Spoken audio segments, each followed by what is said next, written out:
Counteroffensive promoters, or how US Secretary of State Antony Blinken and Ukrainian Defense Minister Reznikov want to play the ancient Greek game with the enemy.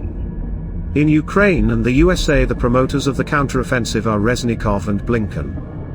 Reznikov has distinguished himself in 3 days with a whole list of high-profile statements. Among them, the Ukrainian command is preparing a counteroffensive in the coming weeks. The appropriate time will be chosen by the General Staff. As of today, we are coming to the finish line before the counteroffensive, and the next day states we are ready for a counteroffensive, waiting for the weather and the decision of the command. The same situation with the Pentagon and Antony Blinken. Ukraine's counteroffensive will begin in the coming weeks, and the US knows that Ukraine is preparing an offensive in the coming weeks. Of course, such statements have been met with criticism that they provide the enemy with valuable information. But just to note this nuance, these statements are synchronous and similar between Ukrainian and US representatives. Second, you can blab once and get a warning from the people in charge, but not several times in a row over several days. Then it's fine. Either it does not carry the appropriate value as we think, or it is necessary. Such information works both ways. Sometimes to hide it in plain sight. I think most of the time neither allies, perhaps, and even Secretary of Defense Reznikov doesn't know all the information.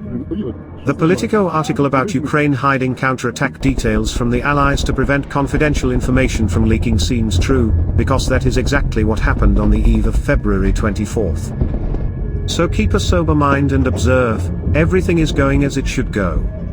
All these statements are addressed just not to us, but to the ears of the enemy. What we can pay attention to and rejoice a little is that in the last 3 days the AFU has dealt painful blows to the enemy's fuel logistics. Oil product tanks in Sevastopol and near the port of Tarman were destroyed. These bases are part of the same logistical link supplying the enemy grouping in the south. Also, had twice blown up fuel and saltpeter trains on the railroad, as well as strikes on airfields in Russia. Ukrainian strikes are stretched across the line and directed deep into enemy territory. The enemy whines that the Ukrainian armed forces are concentrating reserves not only in the Zaporizhia direction, but along the entire front line. It looks as if the General Staff of Ukraine is waiting for the enemy to choose where the main strike of the AFU will be, as was the case with the transfer of enemy forces to the Kherson region.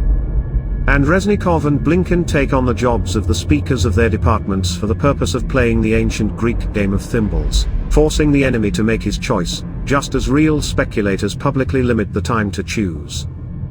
In addition, there was a very important visit of President Zelensky to Finland, perhaps one of the keys to a successful counteroffensive. But why this was so important I will tell you perhaps later.